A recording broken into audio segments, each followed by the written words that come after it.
لوگوں کو نہیں پتا، بہت ساروں ان کا نام ہے علی بن حسین، حضرت علی بن حسین، یہ امام حسین کے صاحبزادے ہیں۔ قدرت اللہ تعالیٰ کی ایسی ہے کہ یہ میدان کربلا میں بیمار تھے، کیونکہ اللہ نے امام حسین کی نسل چلانی تھی، تو یہ شدید علیل تھے، اٹھ کے کھڑے ہوتے تھے، اتنا تیز بخار تھا کہ گر پڑتے تھے ظاہراً۔ تو امام حسین نے فرمایا بیٹا تو نے نہیں جانا۔ کہا جی آپ میری موجودگی میں جائیں، یہ کیسے ہو سکتا ہے؟ فرمایا نہیں تو نے جانا ہی نہیں، میں جانے ہی نہیں دوں گا۔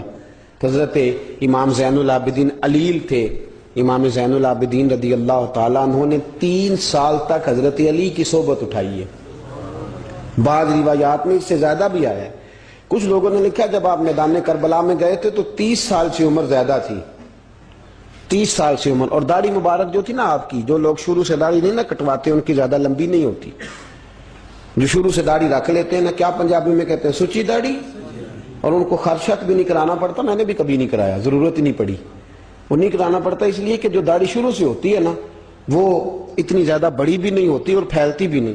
تو حضرت امام زین العابدین کی داڑھی بہت زیادہ بڑی نہیں تھی، داڑھی مبارک آپ کی ٹھوڑی کے نیچے تھی تو زیادہ بڑی نہیں تھی کیونکہ شروع سے رکھی ہوئی تھی، یہ نہیں کہ کٹو، تو داڑھی ان کی 33 سال عمر مبارک تھی، با اختلاف روایات، کچھ لوگوں نے اس سے کم بھی لکھی ہے۔ 2-4 مہینے کے بعد جب کربلا سے واپس لوٹے تو ساری داڑھی سفید ہو گئی۔ حضرت علی کی ایک زوجہ اس وقت حیات تھی، امام زین العابدین آگے آگے آ رہے تھے گھوڑے پہ، حضرت علی کی زوجہ نے آگے جا کے دیکھا نا، قافلے کا استقبال کرنے گئی، تو امام زین العابدین آگے تھے تو جھٹ سے انہوں نے منہ چھپا لیا، پیچھے ہو گئی اماں جی۔ تو امام زین العابدین فرمانے لگے دادی کا تو پردہ نہیں ہوتا پوتے سے۔ آپ نے کہا انتا زین العابدین، تو زین العابدین ہے اور تیری ساری داڑھی چند مہینوں میں سفید ہو گئی؟ تو امام زین العابدین روئے، فرمانے لگے اماں جو میں نے کربلا میں دیکھا ہے، جو میں کربلا میں دیکھ کے آیا، تو دیکھتی تو یہاں کھڑی نہ ہوتی۔ امام زین العابدین نے پائے اس بات کے ساتھ، پوری دلیری کے ساتھ، اور امام حسین رضی اللہ تعالیٰ عنہ کی تو شہادت 10 محرم کو ہو گئی نا، 61 ہجری میں معاملہ ختم ہو گیا، لیکن امام زین العابدین ساری زندگی طاغوتی قوتوں سے لڑتے رہے۔ امام زین العابدین کو کئی دفعہ بعد میں گرفتار کیا گیا ہے، کربلا میں کئی دفعہ بعد میں گرفتار کیا۔ مروان بن عبد الملک ظالم جو صحابہ کو مارا کرتا تھا، جس کو یزید لعنتی نے بنایا تھا، وہ امام حسن اور امام حسین کے خلاف تقریریں کرنے والا مروان بن عبد الملک جو قابض ہو گیا زبردستی امام حسین کے بعد مسجد نبی کی امامت پر، اس کے پیچھے نماز پڑھ لینی چاہیے تھی، بولے آنے جڑا ہوتے کھلوتا ہے ابھی کدی پیڑا ہو سکتا ہے۔ مروان بن عبد الملک مسجد نبی کا امام اور خطیب رہا ہے بڑا عرصہ، امام زین العابدین رضی اللہ تعالیٰ عنہ کے خلاف بڑی بدتمیزی کرتا تھا۔ امام زہری فرماتے ہیں، تابعی بزرگ ہیں، کہتے ہیں اس نے امام زین العابدین رضی اللہ تعالیٰ عنہ گرفتار کرا کے منگایا اپنے دربار میں، تو پورے ہوا کیا، یہ جو طریقت ہے نا ہماری، ایک مسئلہ یہاں سمجھا دو، یہ جو پیری مریدی ہے، جو بیعت ہے، یہ اسی وقت شروع ہوئی، کیونکہ بادشاہت پہلے جو خلیفہ ہوتے تھے وہ بادشاہ بھی ہوتے تھے، پیر بھی ہوتے تھے، رہنما، سارا کچھ ہی وہ ہوتے تھے، لیکن امام حسن حسین کی شہادت کے بعد جب بادشاہی یزید جیسے لوگوں کے ہاتھ میں گئی نا، تو امام زین العابدین رضی اللہ تعالیٰ عنہ کے گرد جو اللہ اللہ کرنے والے لوگ، دین سیکھنے والے تھے، وہ اکٹھے ہو گئے۔ اب وہ جو بیعت تھی اسی کو آج بیعت طریقت کہا جاتا ہے۔ لوگ اس طرف ہو گئے کہ اب وہاں بیعت کا سلسلہ نہیں رہا، یہ وہی بیعت ہے جو امام حسین رضی اللہ تعالیٰ عنہ، حضرت علی، حضرت ابوبکر صدیق، سب لوگ فرمایا کرتے تھے۔ اب لوگ بڑے اکٹھے ہو گئے، لوگ آیا کرتے تھے، حضرت حسن بصری جیسے لوگ، امام زہری جیسے لوگ، حضرت سعید بن مسیب جیسے لوگ۔ امام زین العابدین نے کربلا کے بعد اپنا مکان مدینے سے باہر بنا لیا تھا، نام علی تھا، لیکن عبادت اتنی کرتے تھے کہ لوگوں نے زین العابدین کہنا شروع کر دیا، عبادت کرنے والوں کی زینت زین العابدین کہنا شروع کر دیا۔ بیٹا پاس سو رہا تھا، گھر میں آگ لگی ہوئی تھی، امام زین العابدین نماز پڑھ رہے تھے، اتنی لمبی لمبی ساری رات سارا دن مصلی پہ رہتے، تو بہت سارے لوگ عقیدت مند ہو گئے۔ تو مروان کو خطرہ ہوا کہ کہیں امام زین العابدین میرے خلاف کوئی محاذ نہ بنا لیں، اس نے ایسے ہی الزام لگا کہ امام زین العابدین کو گرفتار کر کے جیل میں ڈال دیا بلا وجہ۔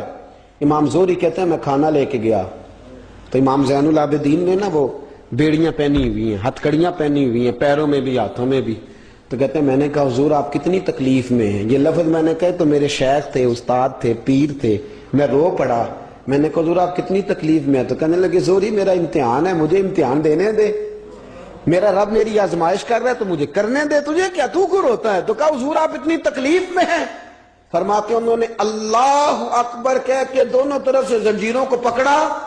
جب اللہ اکبر کہا تو دونوں طرف کی زنجیریں اتار کے امام زین العابدین نے نیچے رکھ دی. فرمانے لگے میں تو ایک دفعہ اللہ کا نام لوں تو اللہ ساری زنجیریں توڑ دیتا ہے. میں پابند نہیں ہوں، میں پابند نہیں ہوں ان لوگوں کا، میں تو اللہ کی رضا پہ راضی ہوں. امام زین العابدین رضی اللہ تعالیٰ عنہ نے ساری زندگی پرہیزگاری، محبت، پیار، خلوص، وفا اور لوگوں کو دین سکھایا. ساری زندگی اللہ اللہ کا درس دیا. پوری دنیا سے لوگ امام زین العابدین کے پاس آتے. کیا لفظ ادا کر رہا ہوں؟ میں نے پورا مدینہ نہیں کہا، میں نے کہا پوری حکومت نہیں تھی آپ کے پاس.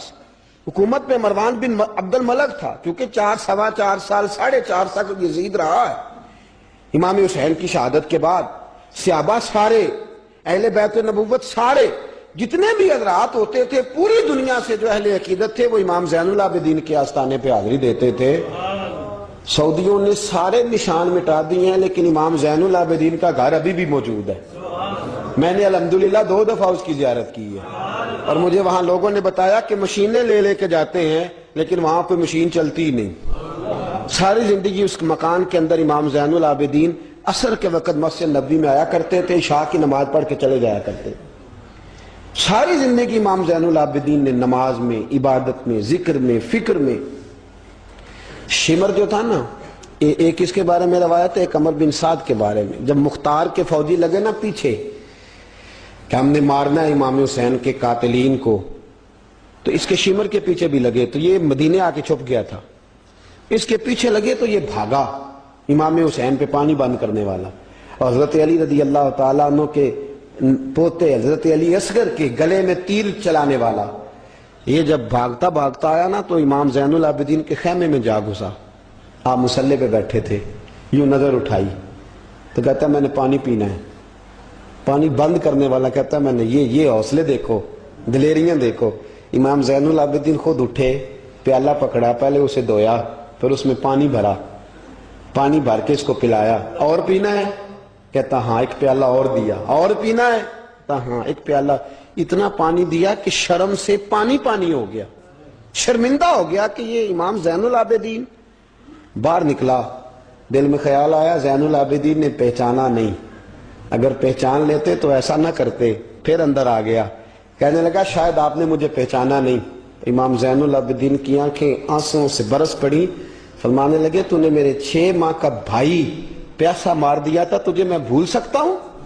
تو اندر داخل ہوا تھا تو سارے زخم میرے تازے ہو گئے. تو کہا پھر آپ نے پانی کیوں پلایا؟ فرمانے لگے پانی بند کرنا تیرے جیسے لوگوں کا طریقہ ہے اور دشمنوں کو پانی پلا دینا نانا محمد کی سنت ہے جو میں نے ادا کی ہے. یہ میرے نانا کا طریقہ ہے جو میں نے ادا کیا.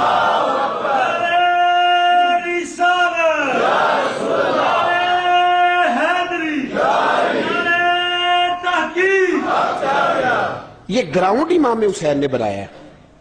دیکھیے کچھ جدوجہد ایسی ہوتی ہے جو مسلح ہوتی ہے. یہ اہل طریقت، اہل تصوف، امام زین العابدین نے جو لوگ تیار کیے، اگر میں ان کے نام بتاؤں تو آپ حیران ہو جائیں. حضرت حسن بصری کو تیار فرمایا. حضرت حسن بصری جیسے لوگ، امام حسن بصری جو ولایت کے بادشاہ ہوئے، امام زین العابدین کے شاگرد. حضرت امام زین العابدین کے، حضرت سعید بن مسیب جیسے خیر التابعین امام زین العابدین کے شاگرد. حضرت حرم بن حیان جیسے جلیل القدر لوگ جنہوں نے بعد میں رسول اللہ کی سینکڑوں حدیثوں کو روایت کیا، امام زین العابدین کے شاگرد میں. رکے نہیں، میدان کربلا میں ہمت ٹوٹ گئی، اب معاملات آگے نکل گئے تو میں چپ کر کے بیٹھ جاؤں. انہوں نے مصلے پہ بیٹھ کے نبی پاک کا دین پڑھانا شروع کر دیا. انہوں نے پھر حجرے میں بیٹھ کے لوگوں کو اللہ اللہ، اور اس اللہ اللہ کا نفع یہ ہوا، اس اللہ اللہ کا فائدہ یہ ہوا کہ ایسے مجاہد تیار ہوئے، ایسے دلیر تیار ہوئے کہ کچھ سال گزرے تو حضرت عمر بن عبدالعزیز جیسے نیک آدمی کی حکومت قائم ہو گئی. امت کو یہ نفع ملا. نیک لوگ آپ دیکھیں نا، اگر سارا زمانہ برائی سے بھرا ہوا ہے تو کیا اس کو چھوڑ دیا جائے گا؟ ٹھیک ہے کریں سارے. آپ 5 آدمی صحیح کر دیں، آپ 3 آدمی ٹھیک کر دیں، اپنا کردار تو ادا کریں، اپنا آپ اس کے اندر کردار، تو امام زین العابدین رضی اللہ تعالیٰ نے اپنا کردار ادا فرمایا. اور پھر سب سے بڑی بات یہ تھی غریب پروری. جب یزید مر گیا اور دیگر حکومتیں آنے لگی تو امام زین العابدین کے پاس لوگ بہت سارے نذرانے لے کے آتے تھے. یزید کے زمانے میں بھی آتے تھے لوگ، بڑے نذرانے، خدمت کرتے، بڑا کچھ کرتے، گھروں کے اندر بڑا سامان آپ کے پاس پڑا ہوتا. آپ کے صاحبزادے امام باقر، آپ فرماتے رات ہوتی تو میرے ابا جی اپنے کندھے پر بوریاں رکھ لیتے، اپنے کندھے پر، شہزادے خود اپنے کندھے پر، اور غریبوں کے گھروں تک پہنچا کے آتے، خود بوریاں اپنے کندھے پہ رکھ لیتے. فرماتے ہیں میں کہتا ابا جی میں چھوڑ آتا ہوں، مجھے بتائیں. فرمانے لگے اگر تو چھوڑنے جائے گا تو تجھے اس غریب کا نام بھی بتانا پڑے گا، تو میں کسی کو رسوا نہیں کر سکتا، میں رسوا نہیں کروں گا، میں خود دے کر کے آتا ہوں. امام زین العابدین رضی اللہ تعالیٰ عنہ نے عمر بھر یہ غریب پروری کا مظاہرہ فرمایا، اپنے بچوں کی تربیت فرمائی. امام زین العابدین رضی اللہ تعالیٰ عنہ مصلی پہ بیٹھے اتنے پاورفل ہو گئے کہ حکومتیں ان سے ڈرنے لگی. مصلی پہ بیٹھے بیٹھے اتنے پاورفل ہوئے، اتنے عظیم ہوئے کہ حکومتیں لرزنے لگی. ایک وقت ایسا آیا کہ مروان جیسا تگڑا حکمران، ظالم جو آدمی ہوتا ہے نا، بدماش آدمی سمجھتا ہے لوگ مجھ سے ڈرتے ہیں، حالانکہ لوگوں کی شرافت ہوتی ہے، لوگوں کی یہ. ایک آدمی، نبی پاک صلی اللہ علیہ وسلم نے فرمایا بتاؤ جھگڑے میں کون جیتا کرتا ہے؟ تو صحابہ کہنے لگے حضور آپ بتا دیں. فرمایا جو زیادہ منہ زور ہوتا ہے وہ جھگڑے میں جیت جاتا ہے. جھگڑے میں شرفا نہیں جیتا کرتے، جو منہ زور لوگ ہوتے ہیں نا، وہ بڑا منہ زور تھا، بڑا بدتمیز تھا. اگر اس کو کوئی سیابی بھی نظر آ جاتا تو اس کو بھی ایڑی لگانے سے باز نہیں آتا تھا. بڑا نالائق تھا، ڈنڈا سوٹا بڑا چلاتا تھا، بڑا سخت گیر آدمی تھا. لیکن اس نے ایک غریب آدمی پہ ظلم کیا، اس کا مال دبا لیا.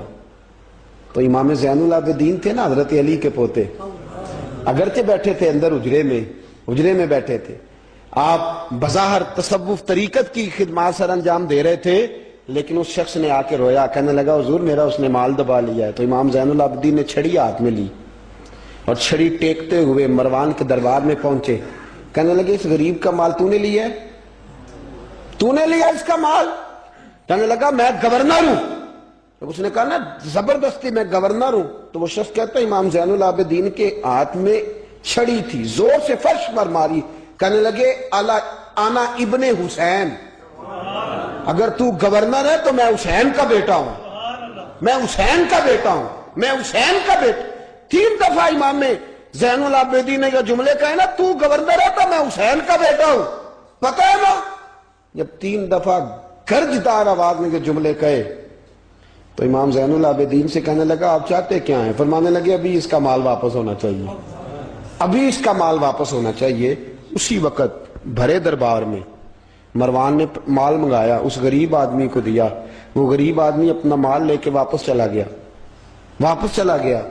تو امام زین العابدین بھی لوٹے. لوگ مروان سے کہنے لگے تو اتنا دلیر بنتا ہے، ایک صوفی آدمی جس کے ساتھ بندہ بھی کوئی نہیں، ایک غریب آدمی کھڑا ہے، ہاتھ میں ڈنڈا ہے، کوئی اسلحہ نہیں، کوئی تلوار نہیں، کوئی خنجر نہیں، تو ڈر کیوں گیا ہے؟ کہنے لگا مجھے پتہ ہی نہیں چلا. امام کی گرج اتنی زبردست تھی کہ میرا وجود کانپ رہا تھا اور مجھے لگ رہا تھا اگر میں نے بات نہ مانی تو پتہ نہیں آسمان گر جائے گا یا زمین پھٹ جائے گی. میں ڈر گیا، ہیبت طاری ہو گئی، روب تھا. اصل بات کیا تھی؟ ان اللہ مع الصابرین، اللہ صبر کرنے والوں کے، تو جس کے ساتھ اللہ ہو. حضور نے فرمایا غار ثور میں حضرت ابو بکر سے قرآن بیان، لا تحزن ان اللہ معنا، تو نہ ڈر، اللہ ہمارے ساتھ ہے، اللہ ہمارے. تو جس کے ساتھ اللہ ہوتا ہے پھر وہ کسی سے ڈرا نہیں کرتا. ایک محبت کی بات بھی بتا دوں، لوگ ہی نہیں جاتے تھے. امام باقر فرماتے ہیں ایک دن نا ایک ہرنا آ گیا، ہرنی آ گئی دوڑی دوڑی. تو امام اندر عبادت کر رہے تھے تو میں باہر دروازے پہ کھڑا تھا. تو وہ ہرن بار بار امام صاحب کے کمرے کی طرف جاتی. فرماتے ہیں میں بند کرتا، یہ ملا جامی نے اس کو شواہد النبوہ کے اندر لکھا ہے. فرماتے ہیں بار بار جاتی، میں اس کو روکتا. تو نماز مکمل کر کے مجھے کہنے لگے کیا بات ہے؟ میں نے کہا حضور کرنی ہے، اندر آنا چاہ رہی ہے. تو فرمایا کھول دو دروازہ، آنے دو، جانور ہے، آنا چاہتی ہے تو آنے دو. کہتے ہیں وہ ہرن اندر آیا تو میں نے اس کو دیکھا کہ وہ امام صاحب کے رات کا وقت ہے، تو امام زین العابدین کے کان کے ساتھ منہ لگائے ہوئے، مرن شام کا وقت ہے۔ فرماتے ہیں میں نے دیکھا کہ امام زین العابدین نے چھڑی پکڑی، امامہ باندھا، جبہ پہنا، فرماتے ہیں آگے آگے ہرن چل رہا، پیچھے پیچھے امام زین العابدین چل رہا، آگے آگے ہرن چل رہا، پیچھے پیچھے۔ بھئی ہمارا تو عقیدہ حضور غوث اعظم کے بارے میں ہے کہ وہ جن و بشر کے پیر ہیں، جن و بشر کے پیر، سب کا اللہ کے بندوں کی طرف، اللہ کی ہر مخلوق کا رجحان ہوتا ہے اللہ کے بندوں کی طرف۔ کہتے ہیں ہرن کے پیچھے پیچھے ایک عرابی کے دروازے تک لے گئی ہرن، تو امام زین العابدین نے نا دستک دی دروازے پہ، اور ہرن ایک کونے میں کھڑی ہو گئی، دستک دی، وہ باہر آیا تو فرمانے لگے تیرے پاس کوئی ہرنی کے بچے ہیں؟ اس نے کہا ہاں، آپ نے کیا کرنا ہے؟ فرمایا میں خریدنے آیا ہوں، میں وہ بچے خریدنے آیا ہوں۔ کہتے ہیں 2 بچے تھے، کہنے لگا جی میں نے تو سویرے بیچنے تھے، میں روز جنگل سے کچھ نہ کچھ پکڑ کے لاتا ہوں، سویرے بیچنے تھے، سویرے گاہک ڈھونڈنے تھے، آپ رات کو ہی آ گئے، کیا لے گا؟ اس نے کہا 20 دینار 2 بچوں کے۔ امام صاحب نے 20 دینار دیے، بچے پکڑے، واپس لائے۔ امام باقر فرماتے ہیں 2 ہرن کے بچے امام زین العابدین نے جب پکڑائے تو میری آنکھیں چھلک پڑی، میں رو پڑا، اور میں نے کہا ابا جی میں تو سمجھتا تھا انسانوں کے دکھ کا ہی مداوع کرتے ہیں، اللہ نے تو آپ کو جانوروں کے دکھوں کا مداوع کرنے کی بھی توفیق عطا فرمائی۔ تو پھر میرے امام نے سچ کہا ہے نا، تیری نسل پاک میں ہے۔ کیسا عقیدہ ہے، کیسا عقیدہ ہے، ہر بندے کی اپنا۔ میں تو جب بھی کسی سیدزادے کی، کسی اہل بیت کی کوئی بات پڑھتا ہوں نا، آپ یقین کریں تو میرے سامنے اعلیٰ حضرت کا شعر رہتا ہے، پلٹ پلٹ کے بات وہیں جاتی ہے کہ تیری نسل پاک میں ہے بچہ بچہ نور کا، تو ہے عین نور تیرا سب گھرانہ ہی نور کا، سب گھرانہ ہی۔ جب تنگ آ گیا نا مروان کہ دنیا ہٹتی نہیں، اور اس کے بعد بھی کوئی خلیفہ آئے تو سارے تنگ ہی رہتے تھے، امام زین العابدین کو زہر دلوا دیا۔ امام حسن کی شہادت بھی زہر سے ہوئی، امام زین العابدین کو زہر دلوایا۔ جب زہر آپ کی رگوں میں اترا، آپ کو درد محسوس ہوا، تو امام باقر فرماتے ہیں سجدے میں چلے گئے، سجدے میں چلے گئے۔ میں نے کہا حضور اتنی تکلیف ہے، آپ یہ کیا کر رہے ہیں؟ فرمانے لگے میں سوچتا تھا میں جہاد پہ نہیں نکلا تو کہیں بستر پہ مجھے تبھی موت نہ آ جائے، میرا دادا بھی شہید، میرا والد بھی شہید، میرے تایا بھی شہید، میرے بھائی بھی شہید، میرے پھپھی داد چچا داد بھی شہید، میں سوچتا تھا کہیں تبھی موت نہ چلا جاؤں، سجدہ شکر ادا کر رہا ہوں کہ رب نے مجھے بھی شہادت عطا فرما دی ہے، اللہ نے مجھے بھی شہادت کی موت عطا فرمائی ہے۔ پھر وصیت فرمائی امام، دیکھیں اللہ والوں کے مزار کی بھی برکت ہوتی ہے۔ امام باقر کو وصیت فرمائی صاحبزادے کو، فرمایا مجھے میرے تایا امام حسن کے ساتھ جنت البقیع میں دفن کرنا، ان کے ساتھ۔ تو کہتے میں نے کہا ابا جی وہاں تو جگہ ہی نہیں، روتے ہوئے میں نے کہا، کہنے لگے تو جا کے تلاش کرنا، جگہ مل جائے گی۔ فرماتے میں پہلے جنت البقیع جاتا تھا تو قبریں ساتھ ساتھ ملی ہوئی نظر آتی تھی، امام زین العابدین کے وصال کے بعد گیا تو مجھے پوری قبر کی جگہ نظر آئی، پوری جگہ جس کو میں پہلے تھوڑا سمجھا کرتا تھا وہ پوری جگہ ملی۔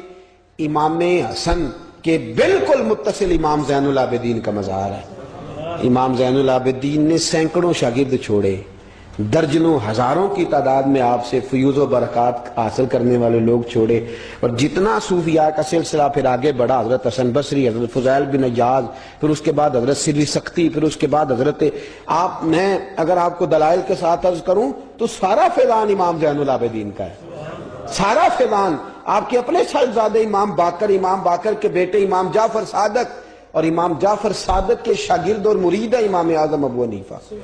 جتنی شاخیں علم کی پھیلی، جتنی شاخیں پھر اس کے بعد طریقت کی پھیلی، علم حدیث کی پھیلی، وہ ساری امام زین العابدین کا فیضان ہے، اور آج تک امت مسلمہ کے اندر امام زین العابدین کا فیضان جاری ہے، اور انشاءاللہ صبح قیامت تک جاری رہے گا۔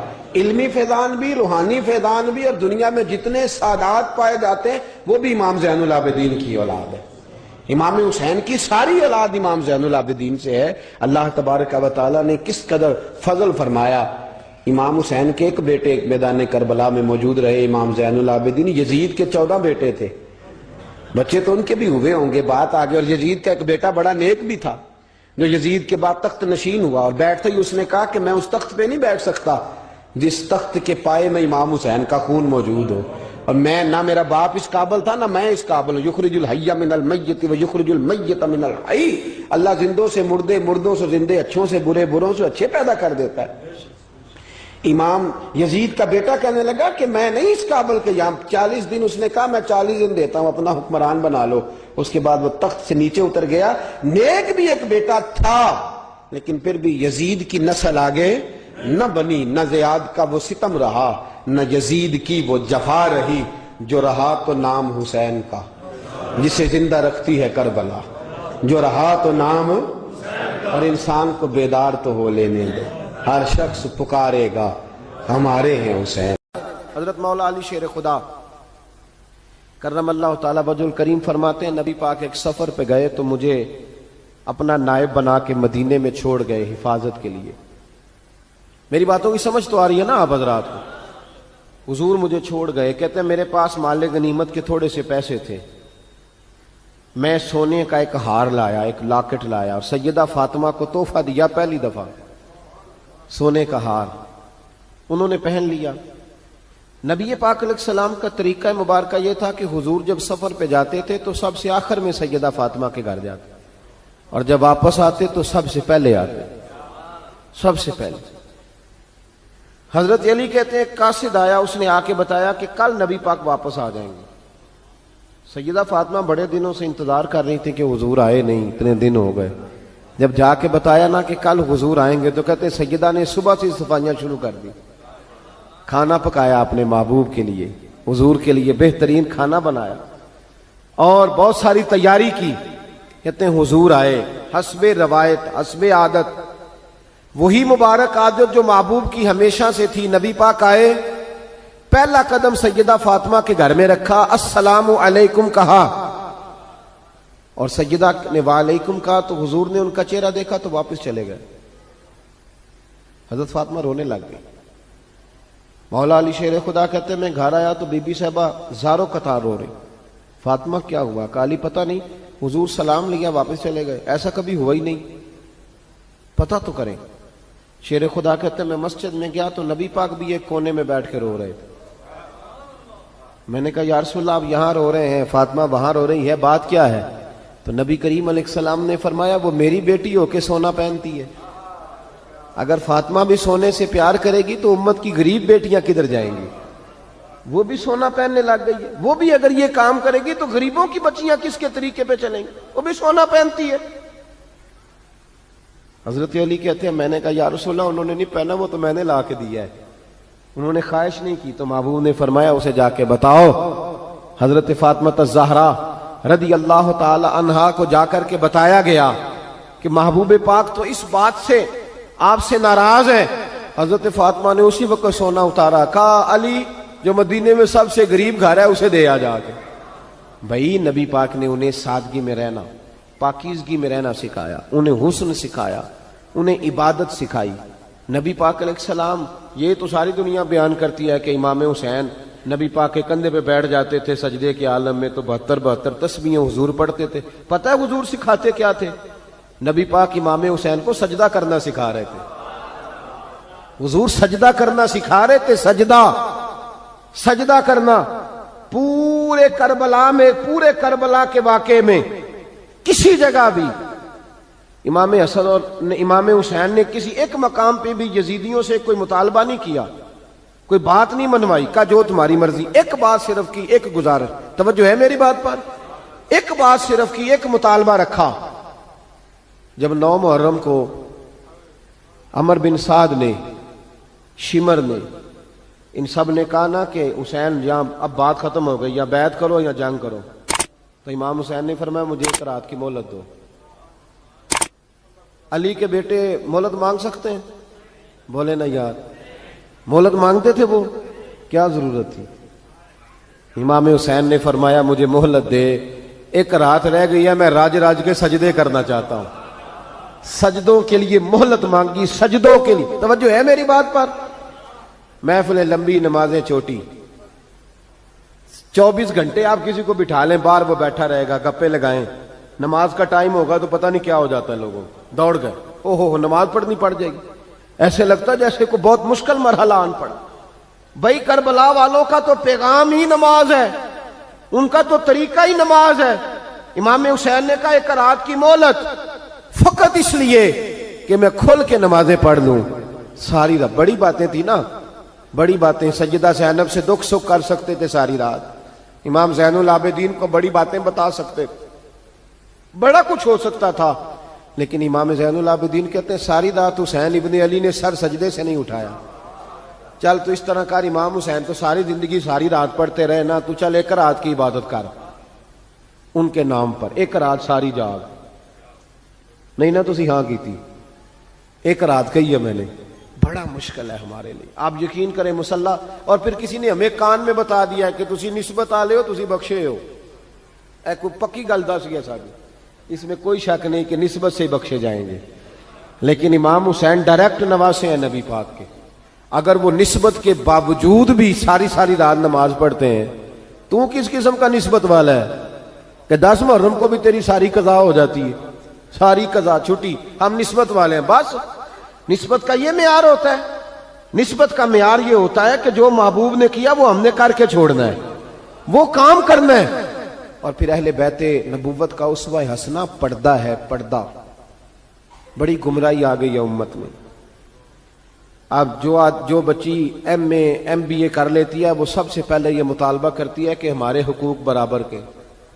اسلام نے عورت کو برابر کے حقوق نہیں دیے، عزت والے حقوق دیے۔ کون سے حقوق دیے؟ بولیے۔ میں ایک یونیورسٹی میں تھا تو ایک بچی نے پیغام دیا، کہنے لگی جی، بچیاں بھی تھی پردے میں بیٹھی ہوئی، لیکچر یونیورسٹی میں ہو رہا تھا، تو اس نے کہا جی عورت کا تو گھر ہی کوئی نہیں ہوتا، عورت کا تو گھر ہی کوئی نہیں، تو ہم کدھر جائیں؟ میں نے کہا چلیں ادیبانہ انداز میں یہ بات درست ہے، لیکن حکیمانہ انداز میں درست نہیں۔ عورت کی تو اللہ تعالیٰ نے ذمہ داری بڑی شاندار رکھی ہے۔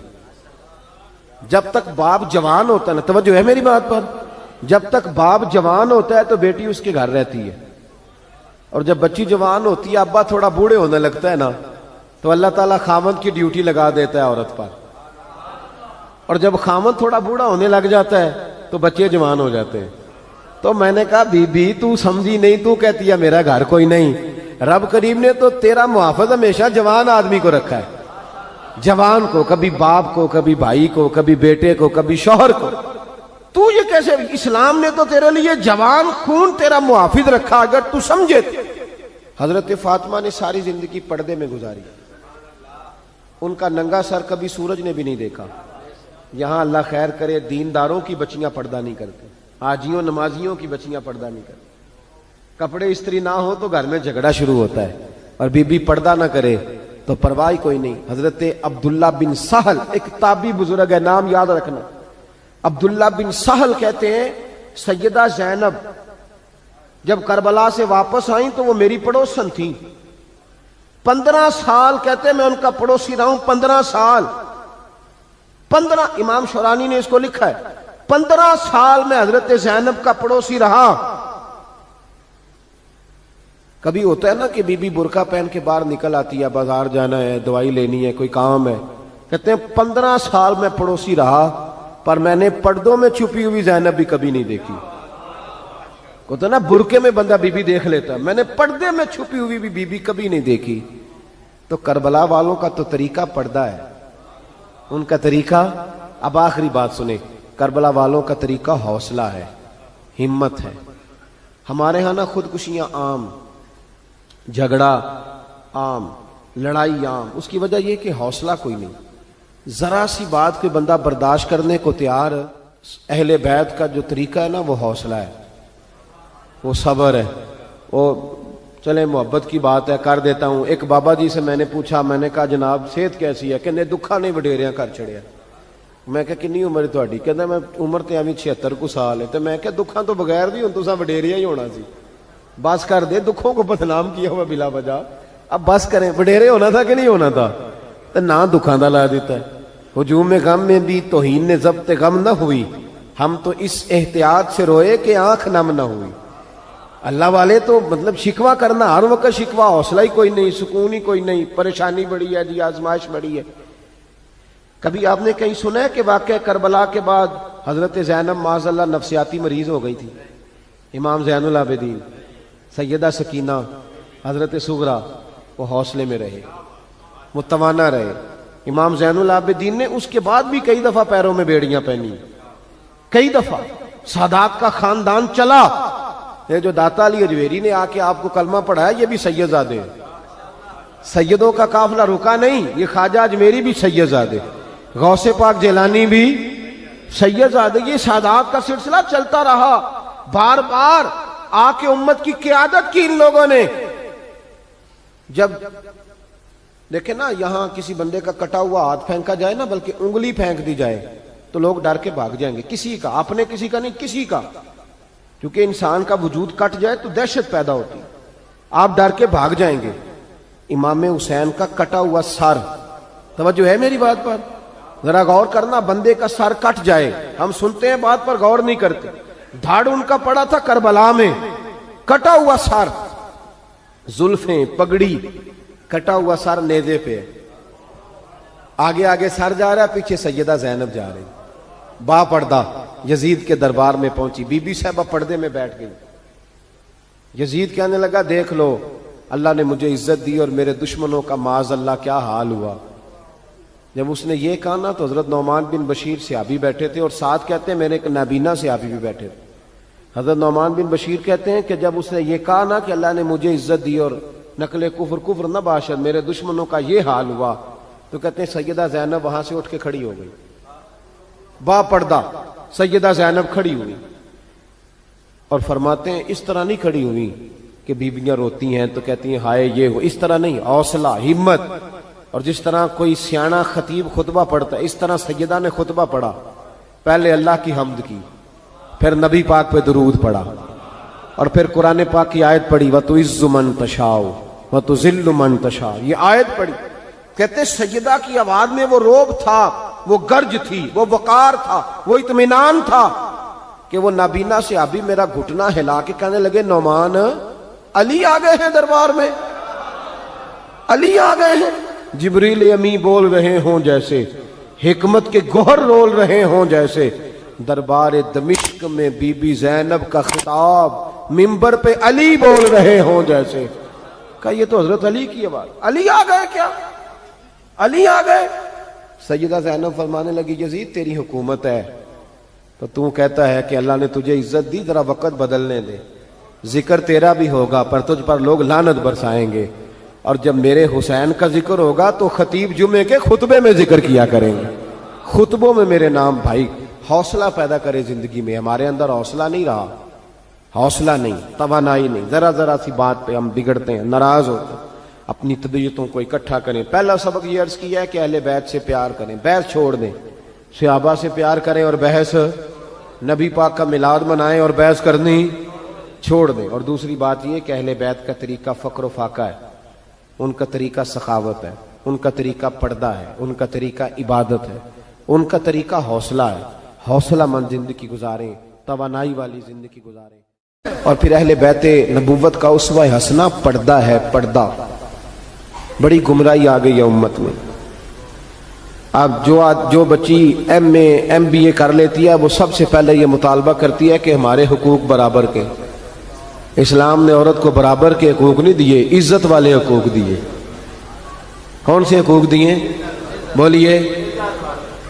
میں ایک یونیورسٹی میں تھا تو ایک بچی نے پیغام دیا، کہنے لگی جی بچیاں بھی تھی پردے میں بیٹھی ہوئی، لیکچر یونیورسٹی میں ہو رہا تھا، تو اس نے کہا جی عورت کا تو گھر ہی کوئی نہیں ہوتا، عورت کا تو گھر ہی کوئی نہیں، تو ہم کدھر جائیں؟ میں نے کہا چلیں ادیبانہ انداز میں یہ بات درست ہے لیکن حکیمانہ انداز میں درست نہیں. عورت کی تو اللہ تعالیٰ نے ذمہ داری بڑی شاندار رکھی ہے.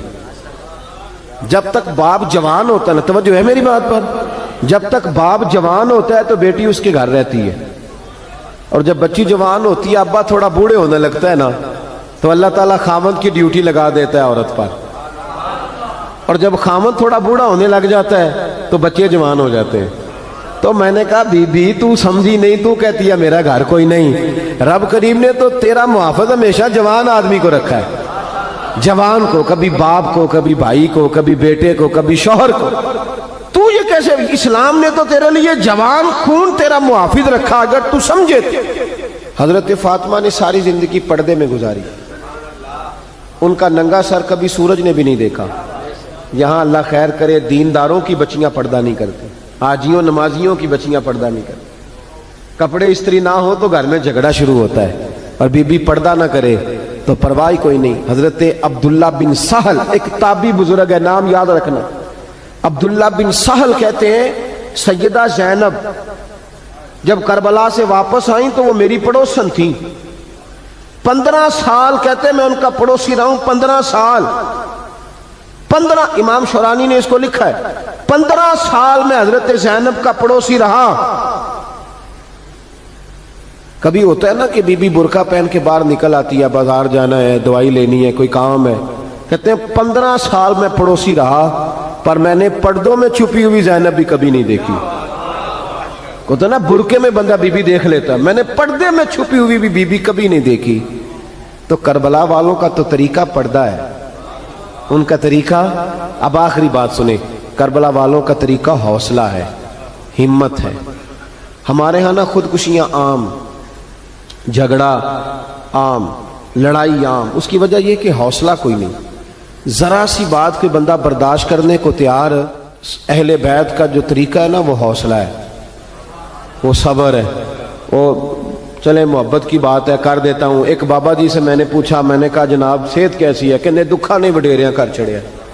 میں کہا کنی عمر تہاڈی؟ کہندا میں عمر تے ایویں 76 کو سال ہے۔ تے میں کہا دکھاں تو بغیر بھی ہن تساں وڈیریا ہی ہونا سی، بس کر دے، دکھوں کو بدنام کیا ہوا بلا وجہ، اب بس کریں، وڈیرے ہونا تھا کہ نہیں ہونا تھا؟ تو نہ دکھاں دا لا دیتا ہے۔ ہجوم غم میں بھی توہین نے ضبط غم نہ ہوئی، ہم تو اس احتیاط سے روئے کہ آنکھ نم نہ ہوئی۔ اللہ والے تو مطلب شکوہ کرنا ہر وقت شکوہ، حوصلہ ہی کوئی نہیں، سکون ہی کوئی نہیں، پریشانی بڑی ہے جی، آزمائش بڑی ہے۔ کبھی آپ نے کہیں سنا ہے کہ واقعہ کربلا کے بعد حضرت زینب معاذ اللہ نفسیاتی مریض ہو گئی تھی؟ امام زین العابدین، سیدہ سکینہ، حضرت صغرا، وہ حوصلے میں رہے، وہ توانا رہے۔ امام زین العابدین نے اس کے بعد بھی کئی دفعہ پیروں میں بیڑیاں پہنی، کئی دفعہ۔ سادات کا خاندان چلا، یہ جو داتا علی اجویری نے آ کے آپ کو کلمہ پڑھایا یہ بھی سید زادے ہیں، سیدوں کا قافلہ رکا نہیں، یہ خواجہ اجمیری بھی سید زادے، غوث پاک جیلانی بھی سید زادے، یہ سادات کا سلسلہ چلتا رہا۔ بار بار آ کے امت کی قیادت کی ان لوگوں نے۔ جب دیکھیں نا یہاں کسی بندے کا کٹا ہوا ہاتھ پھینکا جائے نا، بلکہ انگلی پھینک دی جائے تو لوگ ڈر کے بھاگ جائیں گے، کسی کا، اپنے کسی کا نہیں، کسی کا، کیونکہ انسان کا وجود کٹ جائے تو دہشت پیدا ہوتی، آپ ڈر کے بھاگ جائیں گے۔ امام حسین کا کٹا ہوا سر، توجہ ہے میری بات پر؟ ذرا غور کرنا، بندے کا سر کٹ جائے، ہم سنتے ہیں بات پر غور نہیں کرتے۔ دھاڑ ان کا پڑا تھا کربلا میں، کٹا ہوا سر، زلفیں، پگڑی، کٹا ہوا سر نیزے پہ، آگے آگے سر جا رہا ہے، پیچھے سیدہ زینب جا رہی، با پردہ یزید کے دربار میں پہنچی، بی بی صاحبہ پردے میں بیٹھ گئی۔ یزید کہنے لگا دیکھ لو اللہ نے مجھے عزت دی اور میرے دشمنوں کا معاذ اللہ کیا حال ہوا۔ جب اس نے یہ کہا نا تو حضرت نعمان بن بشیر صحابی بیٹھے تھے، اور ساتھ کہتے ہیں میرے ایک نابینا صحابی بھی بیٹھے تھے۔ حضرت نعمان بن بشیر کہتے ہیں کہ جب اس نے یہ کہا نا کہ اللہ نے مجھے عزت دی اور نقل کفر نہ باشد، میرے دشمنوں کا یہ حال ہوا، تو کہتے ہیں سیدہ زینب وہاں سے اٹھ کے کھڑی ہو گئی، با پردہ سیدہ زینب کھڑی ہوئی، اور فرماتے ہیں اس طرح نہیں کھڑی ہوئی کہ بیویاں روتی ہیں تو کہتی ہیں ہائے یہ ہو، اس طرح نہیں، حوصلہ، ہمت۔ اور جس طرح کوئی سیاںا خطیب خطبہ پڑھتا ہے اس طرح سیدہ نے خطبہ پڑھا، پہلے اللہ کی حمد کی، پھر نبی پاک پہ درود پڑھا، اور پھر قرآن پاک کی آیت پڑھی وَتُعِزُّ مَن تَشَاءُ وَتُذِلُّ مَن تَشَاءُ، یہ آیت پڑھی۔ کہتے سیدہ کی آواز میں وہ روب تھا، وہ گرج تھی، وہ وقار تھا، وہ اطمینان تھا کہ وہ نابینا صحابی میرا گھٹنا ہلا کے کہنے لگے نعمان علی آ گئے ہیں دربار میں، علی آ گئے ہیں۔ جبریل امی بول رہے ہوں جیسے، حکمت کے گوہر رول رہے ہوں جیسے، دربار دمشق میں بی بی زینب کا خطاب منبر پہ علی بول رہے ہوں جیسے۔ کہا یہ تو حضرت علی کی آواز، علی آ گئے کیا؟ علی آ گئے؟ سیدہ زینب فرمانے لگی یزید تیری حکومت ہے، تو تو کہتا ہے کہ اللہ نے تجھے عزت دی، ذرا وقت بدلنے دے، ذکر تیرا بھی ہوگا پر تجھ پر لوگ لعنت برسائیں گے، اور جب میرے حسین کا ذکر ہوگا تو خطیب جمعے کے خطبے میں ذکر کیا کریں گے، خطبوں میں میرے نام۔ بھائی حوصلہ پیدا کرے زندگی میں، ہمارے اندر حوصلہ نہیں رہا، حوصلہ نہیں، توانائی نہیں، ذرا ذرا سی بات پہ ہم بگڑتے ہیں، ناراض ہوتے ہیں، اپنی طبیعتوں کو اکٹھا کریں۔ پہلا سبق یہ عرض کیا ہے کہ اہل بیت سے پیار کریں، بحث چھوڑ دیں، صحابہ سے پیار کریں اور بحث، نبی پاک کا میلاد منائیں اور بحث کرنی چھوڑ دیں۔ اور دوسری بات یہ کہ اہل بیت کا طریقہ فقر و فاقہ ہے، ان کا طریقہ سخاوت ہے، ان کا طریقہ پردہ ہے، ان کا طریقہ عبادت ہے، ان کا طریقہ حوصلہ ہے۔ حوصلہ مند زندگی گزاریں، توانائی والی زندگی گزاریں۔ یزید جامع مسجد دمشق کا خطیب ہے۔ یزید پگڑی باندھتا تھا، جبہ پہنتا تھا، داڑھی رکھی تھی، جمعہ پڑھاتا تھا۔ پتہ ہے آپ لوگوں کو کہ نہیں؟ اب چل گیا پتہ؟ ہاں نہ تو کرے نہیں یار، پتہ چل گیا؟ یزید جبے والا آدمی تھا، اس نے حج بھی پڑھائے ہیں۔ تو امام حسین اس کے خلاف کیوں نکل آئے؟ جی بچے سارے شہید کرا دیے۔ یہاں تو جس کو صورت اخلاص نہیں آتی وہ بھی کہتا ہے مولوی کو ٹھیکیدار ہے دین کا، ہمارے خلاف بات کرتا ہے۔ بھئی یزید جامع مسجد دمشق کا خطیب، خطبے دینے والا، بلکہ امام حسین 10 محرم کو خطبہ دینے لگے کہ مجھے کیوں قتل کر رہے ہو؟ تو ابن سعد کہنے لگا حسین لمبی تقریر نہ کر، ہمارا جمعہ لیٹ ہو رہا ہے، میں نماز پڑھنی۔ یعنی ابھی حضور کے اہل بیت کو قتل کریں گے اور ابھی کہیں گے اللہم صلی علی محمد وعلی آلہ، اس طرح کے مسلمان تھے۔ یزید تو بھائی جمعہ پڑھانے والا بندہ تھا، بڑا شاندار خطبہ دیتا تھا، امام حسین کیوں نکلے اس کے خلاف؟ سارے خطبے امام حسین کے۔ امام علی مقام ہر جگہ پہ یہ کہتے ہیں کہ چونکہ یزید نمازیں چھوڑ کے پڑھتا ہے، چونکہ میں نے اپنی آنکھوں سے اسے مدینے میں شراب پیتے دیکھا ہے، چونکہ رنڈیوں کا ناچ دیکھتا ہے، مجرا، گندی مووی، مجرے دیکھتا ہے، مجرے، عورتوں کا ناچ دیکھتا ہے، اللہ کے حلال کو حرام اور حرام کو حلال کہتا ہے، لہذا مسلمانوں کا حکمران بننے کے قابل ہے۔ اور امام علی مقام نے فرمایا، خطبے میں فرمایا، یزیدیوں تم مانتے نہیں کہ وہ شرابی ہے؟ تمہارے دل گواہی نہیں دیتے کہ رنڈیوں کا ناچ دیکھتا ہے؟ اور یار میرا تیرا یارانہ ہی سارا شرابیوں سے ہو، رات کو گندی مووی سے موبائل بھرے ہوئے ہوں، ملت کے جوان عورتوں کے کالج کے سامنے کھڑے ہوں، بیٹیاں سکول چھوڑ دیں کہ بچے تنگ کرتے ہیں، اور 15 بچیوں کے نمبر موبائلوں میں بھرے ہوں، اور دعویٰ تو کرے امام حسین کی محبت کا، امام علی مقام کے پیار کا۔ میں ذمہ داری سے کہتا ہوں، جو بے حیائی کرتا ہے، فحاشی پھیلاتا ہے، گند کو فروغ دیتا ہے، قیامت کے حضرت عباس اس کا گریبان تھام کے میدان محشر میں کھڑا کر لیں، حضرت علی اکبر اسے محشر کے میدان میں کھڑا کریں، پوچھیں گے ہم نے جوانیاں لٹا دی شراب کباب کے خلاف اور تمہاری راتیں اس کے ساتھ بسر ہوتی رہی؟ دوستی قاتل سے بھی، مقتول سے یارانہ بھی، دیگے امام حسین کی پکانا اور پرموٹ یزید کی سوچوں کو کرنا، نظریں بھی گندی، باتیں بھی گندی، گفتگو بھی میلی، اور صبح و شام باتیں بے حیائی کی، اور تذکرے امام حسین کے ہم سے نہ رقم ہوں گے قصیدے یزید کے، ہم لوگ تو حسین کے سیرت نگار ہیں۔ ایک دروازہ کھٹکھٹاؤ، ایک، ہم مومن ہیں، مسلمان ہیں، خبردار یہ گند بند سارا ڈیلیٹ کرو، ہمارا اس سے کیا لینا دینا، اور یہ گند ہمیں مائل بھی نہیں کر سکتا۔ ہماری آنکھیں تو بڑی کھری ہیں، یا قرآن دیکھیں گی یا مصطفیٰ کا گنبد خضرا دیکھیں گی۔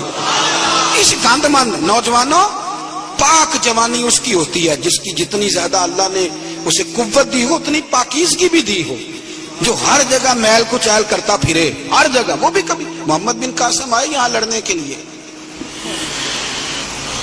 تو ایک دن صبح ایک بزرگ سے ملاقات ہوئی تو بڑا پریشان محمد بن قاسم۔ تو بزرگ کہنے لگے بیٹے کیوں اتنی ٹینشن ہے؟ کیا؟ کہنے لگے جناب نہ تو ہمیں ہندوستان کی زبان آتی، نہ رستوں کا پتہ ہے، راجے دار سے مقابلہ کیسے لڑیں گے؟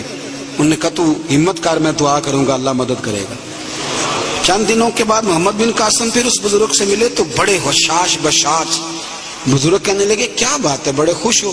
کہنے لگے بزرگوں پتہ کرا لیا، 2 گھنٹے سے زیادہ میرے مقابلے میں کھڑا نہیں رہ سکتا۔ جوانوں جات نے سننا، 2 گھنٹے سے زیادہ کھڑا نہیں رہے گا۔ کہا کیوں؟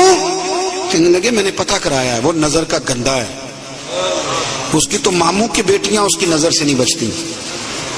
گندا ہے نظر کا, پھپھو چچا اور خالہ کی بیٹی کو بھی تاڑتا ہے. راجہ دار گندا ہے. گندے لوگ میدانوں میں ٹھہر نہیں سکتے, 2 گھنٹے کے بعد بھاگ جائے گا. میں 17 سال کا جوان ہوں, چڑھتی جوانی ہے, پر اگر زبان پر کوئی چیز جاری رہتی ہے تو مصطفیٰ کریم کے دین کے ترانے جاری رہتے ہیں. یہ کیا بات ہوئی کہ مسلمان ہو, کلمہ گو, اور وہ کہے جی او ہو بڑا مشکل ہے جوانی میں بچنا. کیا مشکل ہے؟ کون کہتا ہے مشکل ہے؟ کس نے کہا ہے مشکل؟